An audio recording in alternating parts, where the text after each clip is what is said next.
Mi esposa me engañó con mi primo en Mazamitla y mi hija me odia profundamente, hasta que todo se vino abajo. Nunca pensé que Mazamitla, ese pueblo que huele a pino y promesas tranquilas, iba a convertirse en el lugar donde mi vida se partió en dos por culpa de la traición más cercana. Yo llegué ahí buscando recomponer lo que ya venía agrietado, creyendo que un cambio de aire podía salvar un matrimonio cansado. Jamás imaginé que ese viaje terminaría mostrándome que mi esposa llevaba tiempo viviendo una historia paralela, una donde yo ya no existía como esposo ni como padre. Nuestra hija iba con nosotros, callada, distante, como si cargara un secreto que no sabía cómo soltar. Yo lo notaba, pero me decía que era cosa de la edad, del encierro, de los cambios normales. Mi esposa, en cambio, parecía más ligera, más segura, demasiado cómoda en un lugar donde yo me sentía ajeno. Mazamitla siempre fue especial para mí, un refugio, y verla tan distinta ahí me inquietó desde el primer día. El primo llegó al segundo día, con la excusa de visitarnos, de convivir en familia. Yo no sospeché nada. Era sangre, confianza vieja, risas compartidas desde niños. Se instaló con naturalidad, como si siempre hubiera sido parte de nuestra rutina. Mi esposa se encargó de todo para que estuviera cómodo. Demasiado atenta, demasiado pendiente. Yo observaba sin decir nada, porque nunca quise ser el hombre desconfiado que ve fantasmas donde no los hay. Antes de seguir contándote lo que empecé a notar en esa cabaña entre el bosque, dime desde dónde me estás leyendo, porque no es lo mismo escuchar estas historias que vivirlas rodeado de árboles, frío y silencios que pesan más que cualquier grito. Las noches se volvieron largas. Mi hija se encerraba temprano. Mi esposa decía estar cansada, y el primo se quedaba conmigo tomando algo, hablando de cosas sin importancia. Yo sentía algo raro, una tensión que no sabía explicar. A veces lo sorprendía intercambiando miradas rápidas, gestos mínimos que antes no existían. Me decía que exageraba, que la mente se llena de tonterías cuando uno está agotado. Una madrugada, me levanté por agua y noté que la puerta de la habitación del primo estaba abierta. No vi nada, pero sentí un vacío extraño, como si el aire se hubiera movido sin razón. Regresé a la cama con el corazón inquieto. Mi esposa dormía de espaldas, distante incluso en el sueño. Esa noche no descansé. Al día siguiente, mi hija me evitaba la mirada. Cada vez que intentaba hablar con ella, se cerraba más. Algo estaba pasando, algo que no encajaba, y yo estaba en medio sin entender todavía la magnitud. Mazamitla seguía siendo hermoso afuera, pero dentro de esa cabaña se estaba gestando una verdad que iba a romper todo lo que yo creía sólido. Y lo peor es que esa verdad no iba a llegar de boca de mi esposa, sino de quien menos imaginaba. La mañana siguiente desperté con esa sensación incómoda de haber soñado, algo feo sin poder recordarlo completo. El bosque estaba cubierto por una neblina espesa y el silencio se metía hasta los huesos. Preparé café mientras escuchaba a mi esposa moverse por la cocina con una energía que no le había visto en meses. Canturreaba bajito como si nada le pesara. Ese contraste me apretó el pecho, porque yo llevaba días sintiendo que algo no estaba bien. Mi primo bajó poco después, relajado, con esa confianza que solo tienen los que se sienten en casa. Se sentó a la mesa y empezó a bromear, a hablar de planes, como si ese viaje fuera una celebración. Mi esposa le seguía el juego, reía. Lo miraba más de lo necesario. Yo observaba en silencio, tratando de convencerme de que no pasaba nada. No quería ser el hombre que destruye su propia paz por sospechas sin pruebas. Mi hija apareció tarde, con los ojos cansados. Apenas probó el desayuno. Cuando intenté sacarle conversación, me respondió con monosílabos. Mi esposa le pidió que se apurara, que no fuera grosera. Yo sentí que algo se rompía en ese momento, porque vi en la cara de mi hija una mezcla de culpa y enojo que no le conocía. No era rebeldía, era carga. Salimos a caminar por el pueblo. Mazamitla estaba lleno de turistas, parejas tomándose fotos, familias riendo. Yo caminaba entre ellos sintiéndome fuera de lugar. Mi esposa se adelantaba con mi primo, hablaban en voz baja. A veces se detenían, esperaban a que yo alcanzara, y cambiaban de tema de golpe. Ese gesto se repitió tantas veces que dejó de parecer casualidad. En una tienda de recuerdos, vi cómo mi primo le susurró algo al oído y ella sonrió de una forma que ya no era para mí, Sentí un golpe seco en el estómago. No dije nada. Compré cualquier cosa para justificar estar ahí y salí antes de que me notaran la cara. Mi hija me alcanzó afuera. Caminó a mi lado sin decir palabra, pero su presencia me sostuvo.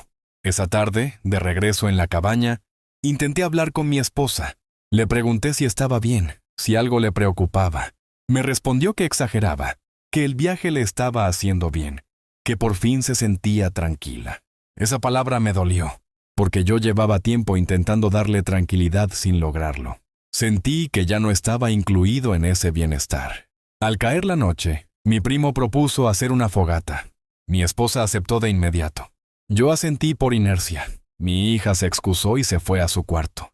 Mientras acomodábamos la leña, noté cómo se tocaban las manos sin querer, cómo se quedaban callados cuando yo me acercaba. El fuego empezó a arder, y con él, mi inquietud.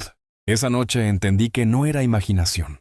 Algo estaba pasando frente a mí, lento, descarado, y yo estaba a punto de descubrirlo completo. Mazamitla dejaba de ser refugio y se convertía en escenario de una traición que ya no podía seguir ignorando. El fuego de la fogata iluminaba los rostros, pero también las sombras que nadie quería nombrar. Mi primo hablaba de anécdotas viejas, de cuando éramos jóvenes, como si quisiera envolver la noche en recuerdos, para que yo bajara la guardia.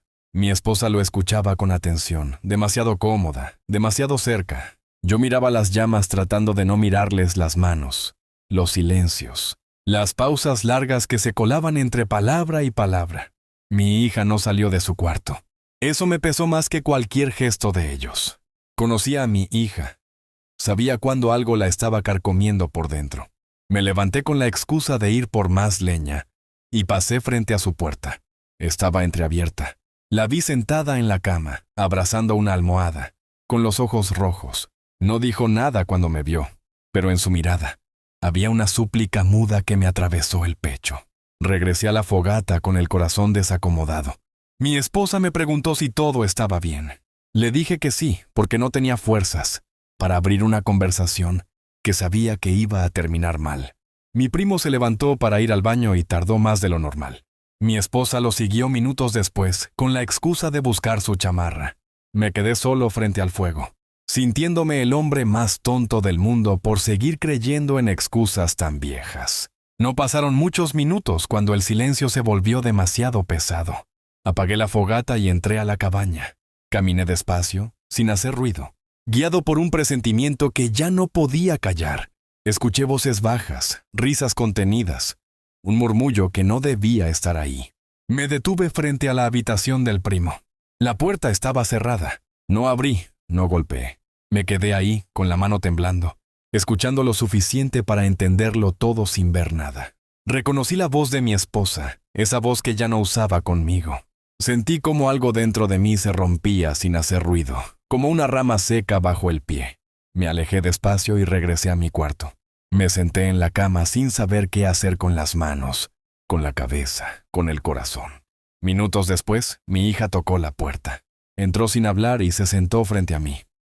Me miró directo y, con una voz que no parecía suya, me dijo que ya no podía seguir guardando el secreto, que no era la primera vez, que llevaba tiempo pasando, que mi primo no solo era visita. Cada palabra suya fue un golpe seco. Me dijo que intentó decirme antes, pero no supo cómo, que su mamá le pidió que no se metiera, que no exagerara, que por eso estaba tan distante conmigo. Yo la escuché sin interrumpir, sintiendo cómo el mundo que conocía se desmoronaba pieza por pieza. Esa noche no dormí. Me quedé sentado abrazando a mi hija, entendiendo que la traición no solo venía de mi esposa y de mi primo, sino también del silencio impuesto en mi propia casa. Mazamitla seguía en calma afuera, pero dentro de mí ya no quedaba nada en su lugar. Cuando mi hija terminó de hablar, sentí que el aire ya no alcanzaba dentro de la cabaña. No lloré, no grité, no hice escándalo. Me quedé quieto, con la mirada perdida, intentando acomodar una verdad que no tenía forma de encajar. Abracé a mi hija con fuerza, no solo para consolarla, sino para no caerme yo. En ese abrazo entendí que ella había cargado un peso que no le correspondía, y que yo había fallado en protegerla de una situación que nunca debió conocer. Le prometí que no volvería a pedirle silencio. que ya no tenía que cubrir a nadie. Ella asintió, agotada, y regresó a su cuarto. Yo me quedé sentado largo rato, escuchando pasos en la casa, puertas que se abrían y cerraban. Mi esposa volvió a nuestra habitación como si nada. Se metió en la cama sin decir palabra. Yo fingí dormir. No tenía fuerzas para enfrentarla todavía. Necesitaba pensar, decidir, sostenerme. Al amanecer me levanté antes que todos. Salí a caminar entre los árboles, respirando el olor húmedo del bosque. Mazamitla seguía siendo hermoso, indiferente a mi derrumbe. Pensé en mi matrimonio, en los años compartidos, en todo lo que creí real. Pensé también en mi hija, en el daño silencioso que se le había hecho. Y ahí, entre pinos y tierra mojada, supe que no podía seguir fingiendo. Regresé a la cabaña con una calma que no sentía. Mi primo estaba en la cocina como si fuera su casa. Me saludó normal. Ese gesto me revolvió el estómago. Mi esposa apareció detrás, evitándome la mirada. No hice escenas, solo dije que necesitábamos hablar. El ambiente se tensó de inmediato. Les dije que ya sabía. No entré en detalles, no los necesitaba. El silencio confirmó todo. Mi primo bajó la cabeza. Mi esposa intentó hablar, explicar, justificar. Dijo que estaba confundida, que no era tan simple. Yo la escuché sin interrumpir, con una frialdad que me sorprendió. Cuando terminó, le dije que lo único que había sido simple era la traición. Mi primo quiso intervenir, decir que no había sido su intención hacer daño. Le pedí que se fuera. No grité, no insulté, solo señalé la puerta. Dudó un segundo, pero entendió. Recogió sus cosas y salió sin despedirse. Verlo irse no me dio alivio, solo confirmó la magnitud de la pérdida. Me quedé a solas con mi esposa. Le dije que ese viaje había terminado para nosotros, aunque el bosque siguiera ahí, que ya no éramos lo que creíamos. No discutimos. No hacía falta. El silencio entre nosotros decía más que cualquier reclamo. Ese día supe que algunas historias no se rompen de golpe. Se deshacen lentamente hasta que ya no queda nada que sostener. Y yo estaba justo en ese punto. Las horas siguientes se movieron como si no me pertenecieran. Mi esposa caminaba por la cabaña sin saber qué hacer con las manos, con la mirada perdida, intentando encontrar palabras que ya no tenían lugar. Yo me concentré en mi hija, en prepararle algo de comer, en preguntarle si estaba bien, aunque ambos sabíamos que esa pregunta no tenía respuesta inmediata. El silencio se volvió nuestro idioma común. No hubo disculpas que sirvieran. Mi esposa intentó decir que estaba arrepentida, que se sentía sola desde hacía tiempo, que no supo poner límites. Yo la escuché con una atención distante, no porque no doliera, sino porque ya no buscaba entenderla. Entendí algo más importante. Nada justifica poner a una hija en medio. Nada justifica pedirle que cargue secretos de adultos. Eso fue lo que terminó de cerrar cualquier puerta que quedara abierta. Mi hija me confesó que el odio que sentía no era solo hacia su madre, sino también hacia mí. Me dijo que durante mucho tiempo me vio como alguien ausente, ciego, incapaz de ver lo que pasaba frente a sus ojos. Esas palabras me dolieron más que la infidelidad, porque entendí que no solo había perdido un matrimonio, también había fallado como padre sin darme cuenta. Le pedí perdón, no como quien se defiende, sino como quien reconoce un error profundo. Haz una pausa conmigo antes de seguir, y dime si hasta aquí entiendes por qué este dolor no se parecía a ningún otro que haya vivido. Decidí que no íbamos a seguir ahí ni un día más. Empaqué nuestras cosas sin prisa, con una serenidad extraña. Mi esposa preguntó si había posibilidad de arreglar algo. No respondí. No porque no hubiera respuesta, sino porque ya no era el momento. A veces la dignidad llega cuando el corazón ya está cansado de negociar. Salimos de Mazamitla sin despedidas. El bosque quedó atrás, igual de hermoso, pero manchado para siempre en mi memoria. Durante el camino mi hija se quedó dormida apoyada en el asiento. Yo manejé en silencio, pensando en todo lo que tendría que reconstruir. No sentía odio, sentía una tristeza pesada y una responsabilidad enorme. Al llegar a casa, mi hija se encerró en su cuarto. Yo me senté solo en la sala mirando un punto fijo. Pensé en el primo, en la traición doble, en la facilidad con la que algunos destruyen vínculos que otros cuidan durante años. Pero sobre todo pensé en lo que venía, en la distancia inevitable, en el proceso largo de sanar. Esa noche entendí que el verdadero reto no era dejar a mi esposa, sino volver a convertirme en el padre que mi hija necesitaba. Y supe que, aunque el camino sería largo y doloroso, no estaba dispuesto a perderla a ella también. Los días que siguieron fueron los más largos de mi vida. La casa se sentía vacía incluso cuando estaba llena de cosas. Mi esposa se fue a quedarse con un familiar, y aunque dejó mensajes pidiendo hablar, yo no respondí. No por rencor, sino porque necesitaba silencio para no romperme más. Mi hija y yo empezamos una rutina nueva, torpe al principio, pero necesaria. Desayunos callados, trayectos cortos, miradas que decían más que cualquier conversación. Mi hija seguía distante conmigo. No me perdonó de inmediato, y entendí que no tenía por qué hacerlo. Me limité a estar presente, a recogerla, a escucharla cuando quería hablar y a respetar cuando no. Poco a poco empezó a confiar de nuevo en los pequeños gestos, en que yo cumplía lo que decía. Aprendí que la confianza no se exige, se reconstruye con paciencia y constancia. La noticia se regó rápido. En el pueblo se supo lo del primo, lo del viaje, lo del matrimonio roto. Algunos me buscaron para darme ánimos, otros para preguntar con morbo. Yo me alejé de todos. No quería versiones ni juicios. Esta historia no era para el ruido, era para sanar. Mazamitla dejó de ser un destino bonito y se convirtió en un recuerdo que todavía dolía al pensarlo. Mi esposa intentó justificarlo todo. Incluso quiso poner a nuestra hija como testigo de su arrepentimiento. Ahí puse un alto definitivo. Le dejé claro que ella no volvería a cargar secretos ni culpas que no eran suyas. Esa fue la única conversación firme que tuvimos después de todo. No hubo gritos, no hubo drama, solo límites claros. Y por primera vez sentí que estaba actuando como el padre que debí ser antes. Con el paso de las semanas, mi hija empezó a acercarse más. Me contó cosas de la escuela. Se sentó conmigo a ver la televisión. Me pidió ayuda con tareas. Esos momentos valían más que cualquier intento de salvar un matrimonio roto. Entendí que había perdido una pareja, pero todavía podía salvar una relación mucho más importante. No niego que hubo noches en las que el dolor me dobló.